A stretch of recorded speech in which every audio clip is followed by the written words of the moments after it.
Sıra Nenad Marković ile gerçekleştirdiğimiz özel sohbete geldi. Başarılarla dolu basketbol oyunculuğu kariyerinin ardından yoluna baş antrenör olarak devam eden Nenad Marković, Pınar Karşıyaka ile güzel bir sezon geçiriyor.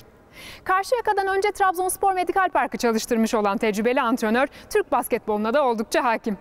Marković ile basketbol oyunculuğuna başlayış hikayesinden oyunculuk kariyerini sonlandırmasına, baş antrenörlük hayatında yaşadıklarına dek birçok konuda konuştuk. Ekranlarınızda Nenad Marković.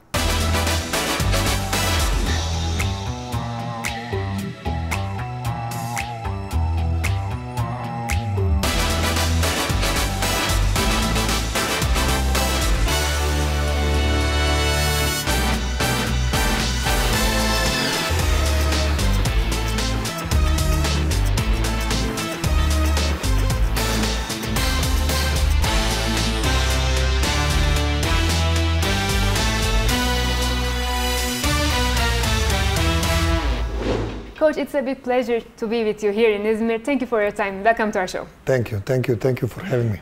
Coach, I would like to start with your career as a basketball player. How did you first meet with basketball and how come did it become the center of your life? Actually, you know, in my country, in Bosnia and Herzegovina, in Sarajevo especially, in the time that I grew up, it was very easy to wanted for every kid to be a basketball player, because in that time one of the best team in Europe was Bosna Sarajevo, with Mirza Del Basic, with Tanjević as a coach. And the year 1979, when I was 11 years old, they won European Champions League, actually EuroLeague today. And all of us wanted to be basketball players, you know. My father at that time was in the management of basketball club. So, you know, I was attending practices, I was attending every games, and, you know, I fall in love with all these players, with Tanjević as a coach, with that team, and all I wanted to be in this time was basketball player. So correct me if I'm wrong, but I guess you have an 18 years long basketball player career, huh? Yeah, actually maybe a bit longer, you know, if you count earlier days. You know, I start training professionally, seriously, when I was 14 years old. And then I signed my first professional contract with 18 years old. I went to the army, and after the army I came and I had like 19 years straight career. Will also include 12 years playing abroad and in Spain, Greece, Israel, France, that kind of countries. So when you look back to your career as a basketball player, what does it make you feel like now you are a coach? With a coach's eye. With the coach's eyes, many things change, you know, many things change. I believe many things change of mentality of players, mentality of young players. In time that I was young player, you know, we was really happy with anything the club will give us, the club will provide us. We was, you know, just making something out of minimum. Out of minimum, you know, now it's everything become, you know, so bigger. It's big business all around, and we was playing in the beginning for very small money, but you need to really earn if you want to jump to the second level, or you want to get offer contract from the club, or you want to become more respected, or earn one interview in the newspaper or in the TV. It was impossible, you know. You need to be really, really high level. Now, you know, all the young players with one good game, they already get big promotion, they get everything so easy, so automatically they have less thing to work for, you know. When you were playing basketball, do you remember what made you feel greatly angry on the court? Losing, or when you lose games and you understand you didn't give your best, you didn't follow the plan, you sit down and you think, you know, oh, if you do just this a little bit more, if you just catch these 2 rebounds, or if we just didn't make this wrong pass, you know, or that turnover, we could win the game, then, you know, you sit and you think and you probably get mad, you know. Regrets, huh? Normal. So after you retired, did you miss being on the court? Not really, you know, not really, because I really play basketball with a lot of efforts. I didn't leave anything for tomorrow. Like, if the game was today, I give everything what I have. So I kind of have no regrets. I think it was time for me to quit. I was 38 years old, you know. And I think also I come back to my home country, to my home city, and to my team that I start playing basketball, and we win the title, and it was like perfect moment for me to retire. So we all said that this is the end. You know, it's enough.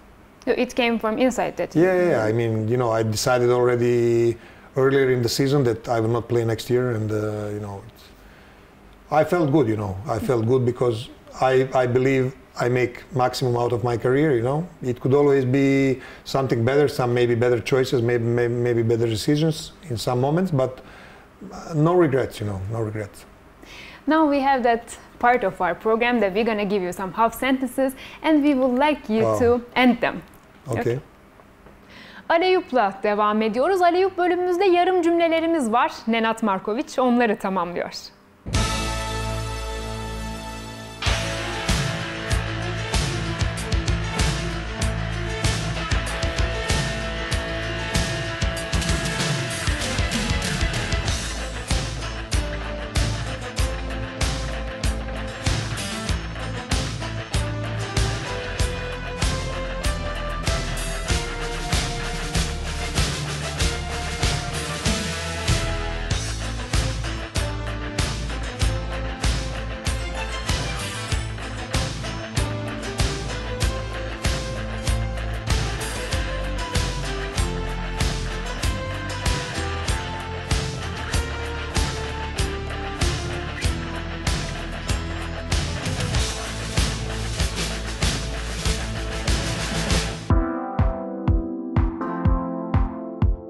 The most amazing moment I have ever witnessed. The birth of my first daughter. I have a dream. Make Karšijaka champion. I have never. Been in Australia. The coolest moment in my life is. -20 without jacket. I wish. World can be better place. The most beautiful sound I have ever heard. Sound of the sea. If I have a magical power. I will definitely stop madness in the world. So how did you decide to be a head coach after you finished your career as an athlete? Actually, you know, this last 2 years of my playing career, you know, I was start seriously thinking about this, you know, start already making some plans about this, and thinking already as what I will do in this situation, I think it's normal, you know, with the players with such a big experience like I had. I was coached by many good coaches in my career, and I could learn a lot from many of them. Pepe Hernandez was world champion with Spain. Giannakis was Europe champion with Greece. Tanjevic was, we all know here in Turkey what Tanjevic means. Duda Ivkovic coached me in the national team. And from all these guys you learn something, you know. This is important for player career.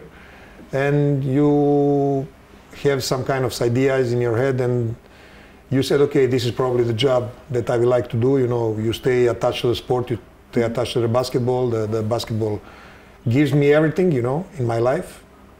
And this was an easy decision. When you start to be a coach, you were at one point and now you are at another point. What kind of differences you see in yourself, in your coaching career? I believe in every, you know, in every job, not just in coaching job, you know, you learn every day something, you know. You learn from different situations, you learn from your own players that you have in the team, you learn from the guys that are around you. It's a very important environment that you work, the people who are around you. I believe the coach is just one part of all this puzzle. There is other very important things around coach. Equipment manager is important guy, you know.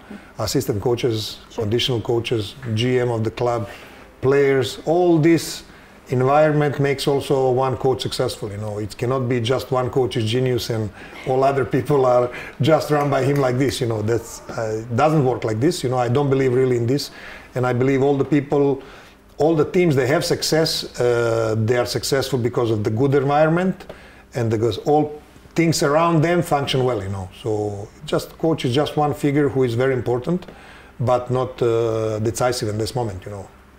So I have a question about social media. Do you use Twitter or Instagram?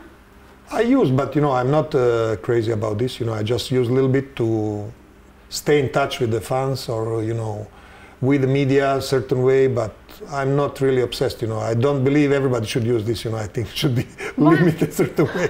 Why do you think that? Because some people use this for the wrong purpose. You know. Oh, I understand. So now we have a part in our program that we read the tweet about you with you. Oh, really? Nice. Sıra serbest atışa geldi. Serbest atış bölümümüzde Nenad Markovic ile ilgili tweetleri onunla beraber okuyoruz. Tweet number 1. Worst thing about Nenad Markovic, he is watching the game. No comment.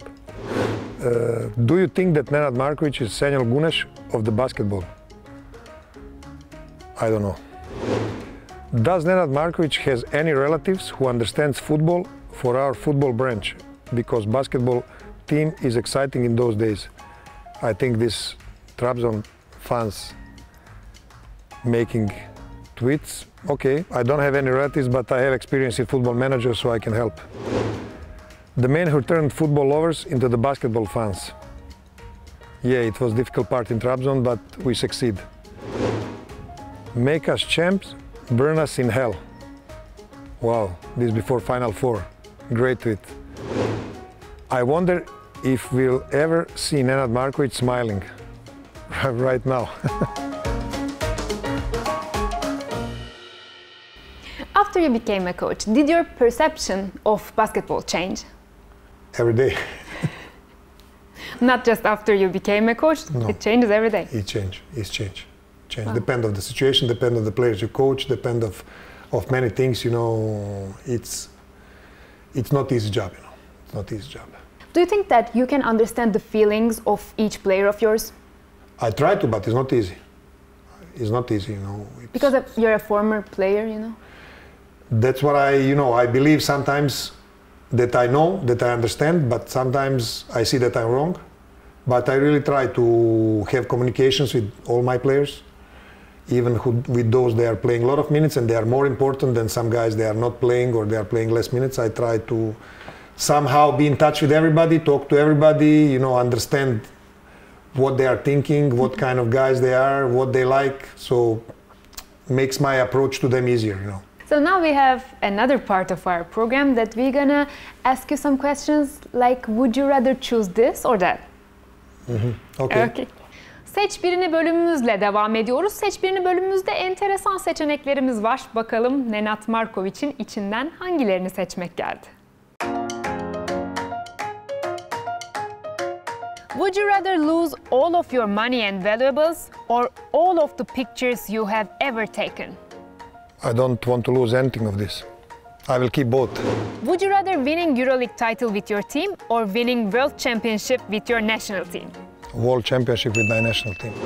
Would you rather be completely invisible for one day or be able to fly for one day? Completely invisible for one day. Would you rather be able to control fire or water? Water. Would you rather see what was behind every closed door or be able to guess the combination of every safe on the first try? Better see behind all closed doors. Would you rather never be able to eat meat or never be able to eat vegetables? Vegetable, definitely. Would you rather know the history of every object you touched or be able to talk to the animals? Talk to the animals. Would you rather live under a sky with no stars at night or live under a sky with no clouds during the day? No cloud during the day. Would you rather never be stuck in traffic again or never get another cold? Never get stuck in traffic. So, how do you cope with the ups and downs that your players are facing during a season? Look, I believe, you know, all teams has ups and downs, you know. This is not something very strange, especially in this kind of league like Turkey, which basically every game is very difficult. There is no any kind of easy games. And for our team also this European competition was very tough. Schedule of traveling was very tough. We catch ourselves in one moment from 9 games, 8 games away together with Turkish Cup. So it's not easy always to be very concentrated, 100% ready for everything. So we kind of used to understand that we need to live with this kind of situations that we will have this year, that we will have some great games and they will have some very bad games like we had against Kataya here, you know, or I don't know, against Le Mans here, and then that we have good games like against Beşiktaş or against Galatasaray or against Fenerbahce in Istanbul or Efes Pilsen semi-final of Cup, that we compete against very best team in these leagues and we play terrible against some much weaker opponent, you know. Unfortunately, that this is our team for this year, and I hope, you know, slowly we will manage this to be better and better. You know. And where do you think luck stands in basketball? Luck, it's always around, but you need to be brave enough to have some luck when you deserve it, you know. And about you, how do you consider yourself as a husband and as a father? I think this is a question for my daughters and my wife, but I believe but they're not here right now. Yeah, I believe they will say that I'm, you know, good father and good husband. I believe so, you know, strongly. I will be very disappointed if I hear something different from them. So, back to Karşıyaka, you have one of the most powerful fan groups in Turkey. What does it make you feel like when you're playing at home and when you're playing away? Any big differences? Of course you have. Look, Karşıyaka probably, what I face up to now has, you know, the best basketball fans I ever saw, you know. Not only because, you know, when you step to this arena, it's really hot atmosphere and, you know, they're really pushing their team, you know, pushing us in this moment. I'm on this side. But also, you know, all this power that you receive, you know, before the games, you know, through Twitter, through media, through messages, you know, they always make you understand that they believe in you, that we're gonna do it, we're gonna help you, you know, fight for us, you know, they are pushing, they are making you kind of responsible and pushing you to succeed, you know, and this is I believe secret of Karşıyaka. So how can you compare coaching a national team and coaching a club team? I believe, you know, it's different because national team is not daily job, you know. National team is job during the summers. But you started your coaching career with your national team. Yes. It's what I said, you know, it's totally different. Day by day you are working one club for 9 months, 10 months during one season. In national team, you take the team in 45 days, you need to make these guys follow your idea or take the best out of these certain players that you have. To provide the best basketball at that moment, to, you know, qualified for European Championship, win medal, do something, you know. And it's not always very easy, you know. It's complicated job, and I like more job in the clubs, which is day by day that you work. Probably you have up and downs because every team in Europe has up and downs. But during some period you have times to fix the things that you believe that your team can do better. So which memory will you point as the most amazing one in your career? As a player or as a coach? It doesn't make any difference. Whichever you want. Okay, I can, you know, say about few memories that they're really, really strong. It's King's Cup in Spain. When I was a player of Valencia. We played the final and unfortunately we lost the final to Estudiantes. Next year I signed for Estudiantes and I go to visit the King. Even I lost the final, you know, it's a funny story. As a coach, I like each title with the Bosna Sarajevo in the end of my career, 2 consecutive league titles. It was very important for me to end up my career like this. I play also a couple of more finals as a player. Each of them was fantastic experience. Final of the league in France, final of the league in Israel, final of the cup in Israel. As a coach, I believe first big success was putting the Panionios, winning the small final against Maroussi, and making the direct EuroLeague. Even we was in the Syria best of 5, 0-2, and we won 3-2. Then winning the gold medal with the junior national team under 18 in Division B with Yusuf Nurkic, who is now star in NBA. Unbelievable was Final Four in Trabzon of Euro Challenge that we lost in this less than 1 second from this offensive rebound, and just this atmosphere and all these people, all this what happened in this weekend there was just unbelievable, you know, unbelievable. And I think this series against Beşiktaş and our direction right now looks to be another, maybe the most amazing memory. More amazing memories that it will be, but let's see what we will do in future. I'm very confident that we are in good direction right now, and maybe this will be the golden memory. So you mentioned about Trabzon, and now you're living in Izmir. Can you compare the two cities? Yeah, it's not easy to compare, you know. It's not easy to compare, you know. They both have sea. Yeah, they both have sea. One is Black Sea, another is Aegean, you know. Okay, Izmir is a different city than Trabzon, you know. Even, you know, the most funny things was when I came to Trabzon, and whoever see me after a couple of days, who is not from Trabzon, of course, when we will go to play in Istanbul or away, the first question, hey, how is Trabzon? And they start laughing. I say, why you laugh? It's okay, you know, no problem. Really? It was like a joke. So we start joking, hey, how is Trabzon? You know, this was the first common question of everybody. But, you know, we are talking about two different cities, two different, completely different mentalities, you know, of cities, of the people and everything, you know. We had great time in Trabzon, and people was very nice to us, you know. I can never erase this, you know. This is a great part of my life. 2 years I spent there. I can only say good things about all these people and all our living there. And but Izmir is something different, you know. We love Izmir, and my kids love Izmir. My wife, everybody, you know, this great city to live. So my last question will be about you. Do you have any interesting talents that we don't know, like singing, maybe? No, singing, not definitely. Maybe dancing? No? A musical instrument you play? No. You didn't have time for that, no? No, I was just mainly into the sport, you know, as a kid, you know. No interest in these kind of things, really. I like that, you know, from early age I love sports. I started playing soccer when I was very little, and then I turned to the basketball, and, you know, basically I stick to basketball from age 14. I was skiing. I was good in skiing, very good. Even, you know, I started with 7 years old, and I was even competing from 10 to 14. But as soon as I start seriously playing basketball, I stopped also. So it's kind of something that I like to do very much in my free time. But in my free time in winter, I don't have so much. So, Coach, thank you very much for your time. It was a great show. Thank you. You're welcome. Thank you.